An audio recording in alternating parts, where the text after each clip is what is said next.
Tutur Tinula, sebuah sandiwara radio serial, produksi Sanggar Cerita dan Teater Sanggar Prativi.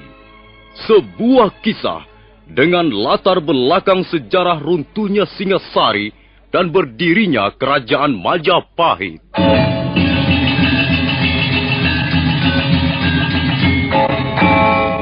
Kali ini mempersembahkan episode ke-10 dengan judul Pemberontakan Rangga Lawe.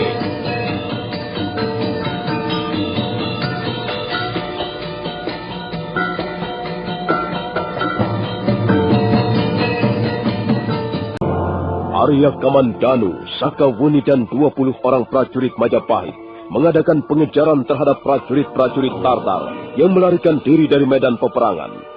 Mereka terus mengejar sampai ke tepian Sungai Brantas. Mereka berkuda menyusuri tepian sungai. Dan ketika mereka tiba di suatu tempat, mendadak ada beberapa puluh prajurit-prajurit Tartar hendak menyergap mereka. Pimpinan prajurit Tartar itu adalah seorang perwira muda yang bernama Wupin. Perwira Wupin terus melangkah mendekati Arya Kamandanu yang berdiri di tengah sebongkah batu padas yang cukup besar. Kalian orang-orang Majapahit, kalian sudah berbuat licik dan curang terhadap kami, prajurit-prajurit Tartar. Sekarang kalian harus menebus kecurangan kalian dengan nyawa kalian semuanya. Kalianlah yang harus menebus kesalahan kalian dengan datang ke tanah Jawa ini. Kalian prajurit-prajurit asing telah berani merampok kemenangan orang-orang Majapahit. Kalau tidak salah, kaulah pendekar yang bernama Arya Kamandanu itu. Iya, benar. Akulah Arya Kamandanu. Sekarang apa yang akan kalian lakukan terhadap kami? Kalian bisa melihat sendiri. Tangan-tangan kami sudah menggenggam senjata terhunus. Dan kami adalah prajurit-prajurit Tartar. Jika seorang prajurit Tartar sudah menggenggam senjata terhunus, maka musuh di depan kami haruslah berhati-hati. Sebab kalau tidak, mereka pasti akan binasa di depan kami.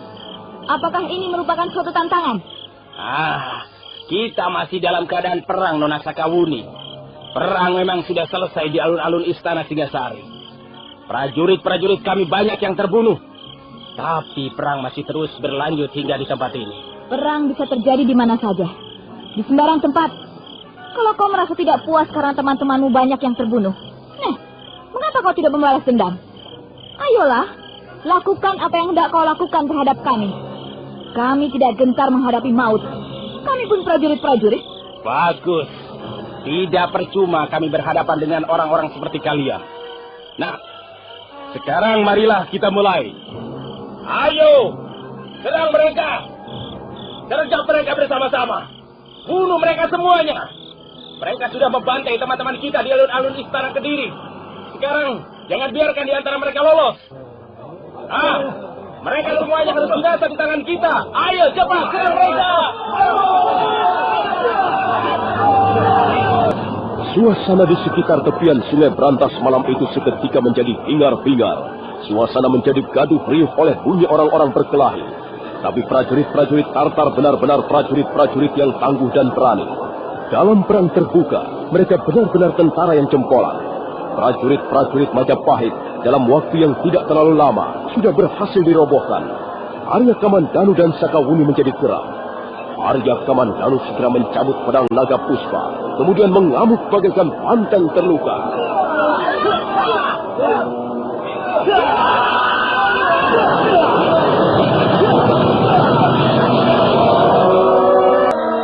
Perwira Wupin menjadi cemas melihat kehebatan pedang naga puspa di tangan Arya Kamandanu. Dan kecemasan itu semakin bertambah besar. Demikian perwira muda itu melihat Sakawuni mulai mengeluarkan jurus-jurus andalannya. Jurus angin lengan seribu. Luar biasa ilmu orang ini. Orang-orang tanah Jawa ini banyak yang berilmu tinggi. Kalau aku tidak segera menggunakan jarum beracun, pastilah prajurit-prajuritku akan terbunuh semua. Baiklah, sekalipun dua orang itu mempunyai kesaktian seperti dewa, mereka tidak akan mampu menghadapi lemparan-lemparan jarum-jarum beracunku.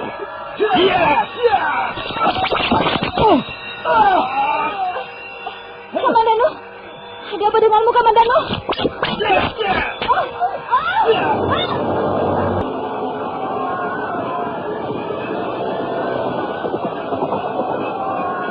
Sementara itu, Di alun-alun istana Kediri masih terus berlangsung peperangan. Pertempuran antara pasukan Majapahit yang dibantu rakyat jelata melawan sisa-sisa prajurit Tartar. Prajurit-prajurit Tartar masih tinggal beberapa ratus orang lagi. Mereka terus berusaha mengadakan perlawanan dengan gigih. Tapi kekuatan mereka sudah tidak begitu besar. Sebenarnya mereka bermaksud meloloskan diri. Tapi prajurit-prajurit Majapahit tidak memberikan kesempatan sedikitpun. Mereka dikepung bagaikan binatang buruan. Dia Sang Ramawijaya kelihatan sangat lega melihat usaha penyerbuannya yang nampaknya memperoleh keberhasilan gemilang. Lihat Paman Ramapati. Iya. Pasukan Tartar saya kira tidak lebih dari 200 orang lagi. Mereka harus dibunuh semuanya, Gusti. Mereka harus dibinasakan, Gusti. Jumlah prajurit-prajurit Majapahit yang menjadi korban juga cukup banyak, Paman. Benar, Gusti. Tapi yang lebih menyedihkan lagi adalah warga desa biasa. Jumlah mereka hampir mencapai 3.000 orang. Iya, mereka telah menjadi korban peperangan besar ini. Aku tidak akan pernah melupakan jasa-jasa mereka. Kelak, kalau Majapahit akhirnya akan berdiri menjadi kerajaan di tanah Jawa ini, sanak keluarga mereka yang menjadi korban perang harus mendapatkan perhatian dan penghargaan. Jangan sampai ada yang tercecer. Ya, benar, Gusti. Mereka harus diberikan santunan perang. Majapahit berhutang budi kepada mereka semuanya, Gusti. Iya, saya lihat panglima-panglima Tartar tidak tampak lagi, Paman Nebusora. Nampaknya mereka melarikan diri, Gusti. Arya Kamandanu dan Sakawuni tengah menyusul mereka, Gusti. Mudah-mudahan saja 3 orang panglima tentara asing itu dapat ditangkap. Kalau begitu, baiklah. Saya kira kemenangan sudah dapat dipastikan berada di pihak Majapahit. Tapi perlawanan tentara Tartar itu harus segera diakhiri, Paman Nebusora. Benar, Gusti. Kasihan rakyat jelata yang masih terus menjadi sasaran senjata-senjata mereka. Paman Nebusora, Ronggolawi, Kebu Anabrang, Gajah Biru dan kau Reklian Demung. Kalian kuperintahkan untuk segera menyudahi perlawanan prajurit-prajurit Tartar. Sementara itu Tuan Arya Wiraraja, Paman Nambi dan Paman Ramapati, ikutlah aku masuk ke dalam istana Kediri. Banyak laga, tapi tidak becus bekerja. Ranggalawe, apa yang sedang kau bicarakan ini? Mereka itu Paman Nebusora, maksudku Nambi dan Ramapati. Apa saja yang mereka kerjakan dalam peperangan besar ini? Mereka hanya pandai berlaga. Mereka hanya pandai berteriak dan bicara di depan Gusti Sang Ramawijaya. Orang-orang yang suka mencari angin baik, tukang mencari muka. Aku benar-benar tidak senang melihat penampilan mereka, Paman Nebusora. Ranggalawe, sudah berapa kali kukatakan, hendaknya kau bisa mengendalikan dirimu. Janganlah menyulut api permusuhan di antara teman-teman sendiri. Lihat saja, perang sama sekali belum berakhir. Masih banyak prajurit saling membunuh. Kita tidak perlu khawatir lagi, Paman. Kita pasti keluar sebagai pemenang. Kita tinggal menyelesaikan sisa-sisa bala tentara Tartar yang tidak berapa besar lagi jumlahnya. Dan kita pasti akan menang, Paman. Tapi aku melihat banyak bukti bahwa Nambi dan Ramapati itu sama sekali tidak menanam saham apa-apa di dalam kemenangan ini. Jangan berkata seperti itu, Ranggalawe. Mereka pun ada juga jasanya. Apa jasa mereka itu, Paman? Mereka hanya berlarian mundar-mandir ke sana kemari. Tangan-tangan mereka tetap bersih, sementara tangan-tangan kita semuanya kotor oleh darah musuh. Kebo Anabrang, Gajah Biru, Reklian Demung ataupun Drakoda masih jauh lebih berjasa dibanding 2 orang itu. Mereka tidak segan-segan mengorbankan nyawa mereka demi kemenangan Majapahit. Mereka tidak sungkan-sungkan membabatkan pedangnya ataupun menyabetkan kerisnya untuk mengakhiri perlawanan musuh. Tapi apa yang mereka kerjakan berdua? Aku sungguh-sungguh tidak mengerti, Paman Nebusora. Kenapa orang seperti Ramapati dan Nambi justru mendapat tempat yang terhormat di sebelah Gusti Sang Ramawijaya? Dengar, Ranggalawe, kau jangan silau oleh jasa. Kalau toh Majapahit memenangkan peperangan ini, sama sekali bukan hanya karena jasa-jasa kita. Kita semua ikut berjasa. Nambi ataupun Ramapati juga banyak membantu. Sekalipun mereka tidak langsung membunuh musuh, mereka pun tidak sedikit memberikan sumbangan pikiran atau wawasan. Paman Nebusora, dalam peperangan besar seperti yang telah terjadi di alun-alun Kediri ini, tidak dapat disamakan dengan suasana pertemuan di Balai Paseban Agung. Kita bukan sedang rapat, Kita tidak membutuhkan orang-orang yang banyak bicara. Tapi kita membutuhkan prajurit-prajurit yang berani membunuh musuh sebanyak-banyaknya. Lihat saja Gusti Karnawijaya sendiri. Berapa puluh prajurit-prajurit Tartar binasa di tangan beliau. Seharusnya Nambi dan Ramapati merasa malu melihat apa yang telah dicontohkan oleh Ratu Gustinya. Sudahlah Ranggalawe, dengarlah kata-kataku. Kalau kau masih mau menganggapku sebagai pamanmu, dengarlah nasihatku ini. Janganlah kau mengikuti arus pikiranmu yang akan mengiringmu ke arah rasa iri hati. Sebab iri hati dan dengki bisa menjerumuskan seseorang manusia ke dalam jurang yang paling hina. Sombong, iri hati, dengki bisa membuat silau mata kita sendiri. Akhirnya, kita tidak mampu lagi melihat keadilan.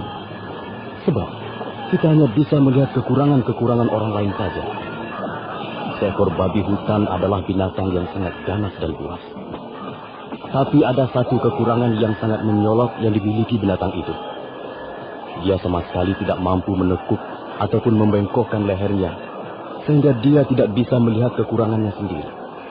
Akibatnya, dia menjadi seekor binatang yang suka nubras-nubras, menyeruduk apa saja yang ada di depannya, tanpa memikirkan kerugian yang bisa ditimbulkan bagi dirinya sendiri. Terima kasih Paman Lebusora. Saya bisa mengerti maksud dan tujuan nasihat Paman. Tapi sesungguhnya saya belum bisa menerimanya. Saya tidak ingin menjadi seekor babi hutan, Paman. Saya adalah Ranggalawe. Dan saya kira saya bisa berpikir dengan sehat. Saya masih bisa memisah-misahkan mana yang adil dan mana yang batil. Dan sampai saat ini saya memang belum bisa melihat sesuatu yang berguna yang pernah dikerjakan dua orang itu, Paman, Nambi dan Ramapati. Mereka berdua itu benar-benar membuatku menjadi muak. Sudahlah Ranggalawe. Untuk sementara ini, simpan dulu rasa tidak puasmu. Barangkali hal itu nanti bisa kita bicarakan secara lebih mendalam. Sekarang marilah kita kerjakan perintah Gusti Sang Ramawijaya. Sisa-sisa kekuatan prajurit Tartar itu nampaknya masih terus berusaha mengadakan perlawanan. Mari kita bereskan mereka. Selesai berkata, Lembu Sora segera melompat sambil mengayunkan pedangnya. Dua orang prajurit Tartar seketika roboh bersimbah darah. Demikian pula Ranggalawe. Pendekar tangguh dari Tuban itu tidak mau ketinggalan. Dia ikut mengamuk di alun-alun istana Kediri. Puluhan prajurit Tartar roboh tertikam oleh keris Megalamat ataupun terkena pukulannya yang dahsyat.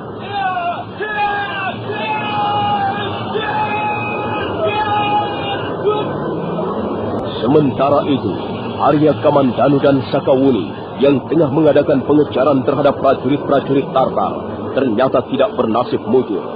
Mereka berdua lengah. Perwira Wupin berhasil menyarangkan jarum-jarum rahasia yang mengandung racun ke dalam tubuh mereka. Seketika Arya Kamandanu dan Sakawuni roboh tak berdaya. Dan pada saat itu, dua orang prajurit Tartar memburu mereka. Mereka bermaksud membunuh Arya Kamandanu dan Sakawuni dengan pedang mereka yang berukuran besar. Tunggu! Tunggu! Mereka sudah roboh tidak berdaya lagi, Tuan Perwira. Mereka harus dibinasakan. Siapa yang mengharuskan? Mereka adalah musuh. Mereka sudah membunuh banyak sekali teman-teman kita. Mereka harus mati. Tidak. Mereka tidak perlu kita binasakan. Aku mendapat perintah khusus dari Panglima Kousing untuk menangkap mereka. Oh, kalau begitu, maafkan kami, Tuan Perwira. Kami sama sekali tidak tahu bahwa Tuan Perwira mendapat tugas khusus. Sekarang apa yang harus kami lakukan terhadap dua orang ini? Prajurit-prajurit Majapahit yang lain yang masih belum mati, boleh kalian binasakan semuanya. Tapi dua orang ini angkatlah dan bawalah naik ke dalam perahu. Panglima Kousing ingin bicara dengan mereka. Baik, Tuan Perwira. Kami siap menjalankan perintah. Ayo, bantu aku mengangkat dua orang ini. Kita bawa mereka naik ke dalam perahu. Ayo.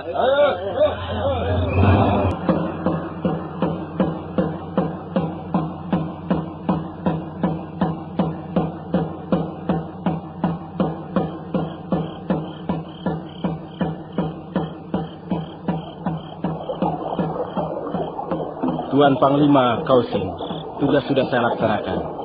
Jarum-jarum beracun yang saya lemparkan itu memang keras, tapi tidak membunuh. Nah, lihat Tuan Panglima. Rupanya orang yang bernama Arya Kamandanu itu sudah mulai sadar diri.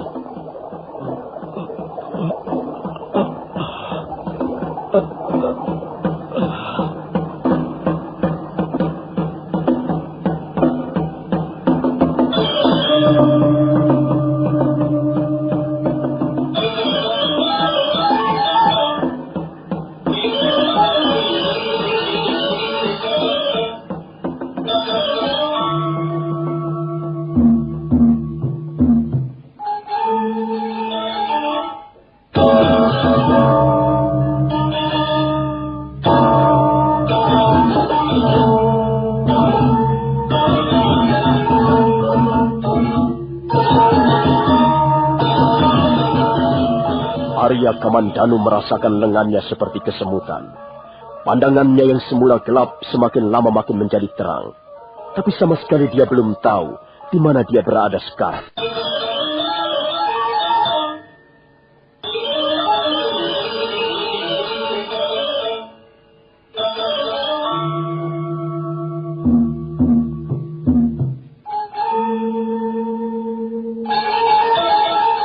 Nah, saudara pendengar, bagaimanakah kisah selanjutnya? Apakah yang akan dilakukan Panglima Kausim terhadap Arya Kamandanu dan Sakawuni? Silahkan menunggu seri berikutnya. Sampai jumpa.